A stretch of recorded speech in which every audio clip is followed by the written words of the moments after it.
फाल्गुन मास कथा अध्याय 11 श्रवण कुमार की कहानियाँ का अगला अध्याय सुनते हैं।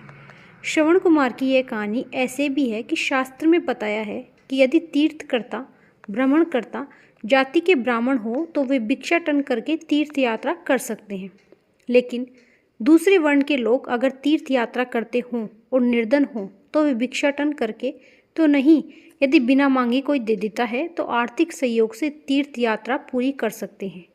ऐसे भी आप जान चुके हैं कि श्रवण कुमार जाति के वैश्य थे। अब आइए हम लोग चले श्रवण कुमार के माता पिता की विदाई मुहूर्त की घड़ी। ब्राह्मण मंत्र उच्चारण करने को बैठे हैं। ब्राह्मण शांतवन और ज्ञानवती से संकल्प कराते हैं।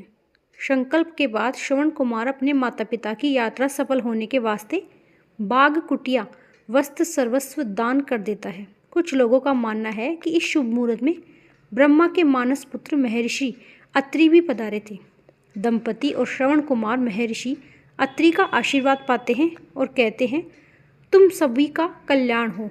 श्रवण कुमार, तुम जैसे मात्र पितृभक्त पुत्र को देखने के लिए वाल्मीकि, भारद्वाज, गौतम, अगस्त्य, विश्वामित्र, परशुराम आदि महापुरुष, भूतल और गणेश, ब्रह्मा, विष्णु, शंकर, इंद्र, वरुण, कुबेर आदि देवता आकाश मंडल पर उपस्थित हैं। अब तुम माता पिता का कावड़ उठाओ और तीर्थ यात्रा को प्रस्थान करो। श्रवण कुमार कावड़ उठाकर चल पड़ते हैं। सभी ऋषि मुनि एक स्वर में आवाज लगाते हैं, श्रवण कुमार, तुम्हारी मातृ पितृ भक्ति धन्य है। देवता गण उस पर पुष्प की वर्षा करते हैं। अब श्रवण कुमार अपने माता पिता को बग्गी में बिठाकर उन्हें कंधे पर रखकर अपने तीर्थ यात्रा की शुरुआत रखते हैं। अब हम लोग भी श्रवण जी और उनके माता पिता के साथ धाम की ओर चलते हैं। मन ही मन भगवान से विनती करें कि हम सभी भक्तों की यात्रा सफल हो। हम सभी आ गए हैं त्रिवेणी संगम नमो। हे पतित पावनी माता गंगे, जहाँ तक दृष्टि जाती है पानी ही पानी नजर आता है। यहाँ गंगा, यमुना, सरस्वती तीनों का संगम स्थान है। क्या मनोरम तीर्थ स्थान है, मानो तीनों माताएं आपस में मिलकर अपने अपने भक्तों के सभी दुखों को हरती हैं। त्रिवेणी पतित पावनी सफल, दुख संताप भव ताप शाप नाशनी, पाप नाशनी भव भय ताड़ी। गंगा, यमुना, सरस्वती का संगम तीनों शक्ति पापों को हरने वाली है। जय हो त्रिवेणी महारानी। श्रवण कुमार के तीनों शक्ति गंगा, यमुना, सरस्वती के संगम स्थली को प्रणाम करते हैं।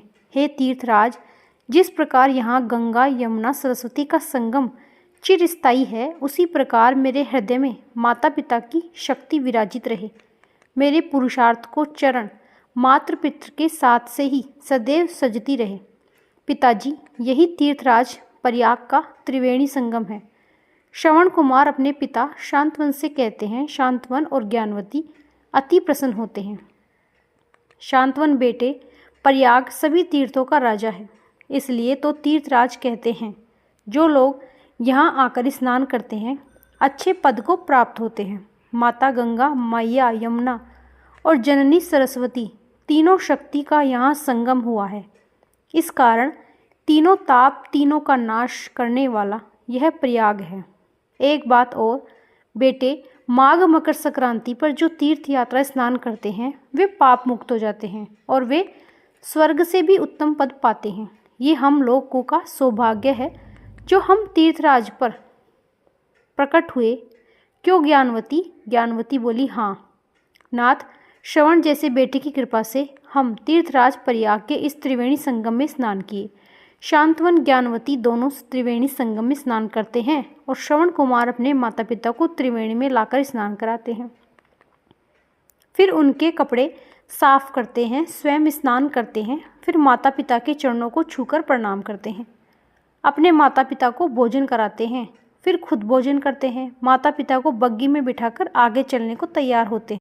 जब श्रवण कुमार आगे चलने को तैयार हुए, जब कुछ पंडों ने उन्हें घेर लिया और दान दक्षिणा देने को बाध्य किया, उस दृश्य का मैं संक्षिप्त वर्णन करता हूँ। पंडागढ़ बोले, जय हो यजमान की जय हो।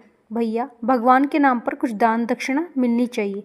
श्रवण कुमार कंधे पर बग्गी लिए ही बोले, पंडित जी, हमने तो घर से जितने रुपए, पैसे और मोहरे लेकर चले सब दान दक्षिणा दे चुके हैं। अब तो मेरे पास एक भी पाई नहीं है। पंडितगण इस बात को सुन रहे थे। उसी में से एक पंडा बोला, हमने तो सुना था कि श्रवण कुमार बड़ा है, जब देता है तब सोना चांदी मोहरे ही देता है, पर तू तो कहता है कि मेरे पास कुछ नहीं। तभी दूसरा पंडा पहले पंडे की बात पर लपक पड़ता है, अरे भैया, यजमान के पास सब कुछ है। भैया, पंडा जी के लिए तुम चाहे कुछ दो या न दो, परंतु तीर्थराज पर ऐसी मिथ्यावाणी मत बोलो।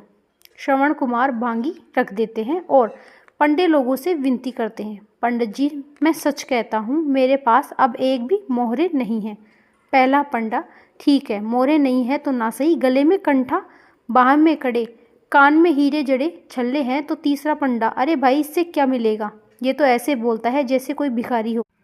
अगर यह बड़ा आदमी होता तो अपने कंधे पर कावड़ लाना नहीं आता, फिरता किसी नौकर के साथ रहता। और चौथा पंडा, अरे मूर्ख, तू पंडा जाति में कलंक पैदा लिया है। अरे हम तो भिखारी से भी अपने टके सीधे कर लेते हैं। यजमान भैया, इसी मुहूर्त में जल लेकर संकल्प करो। फाल्गुन मास कथा अध्याय 11 समाप्त। राधे राधे।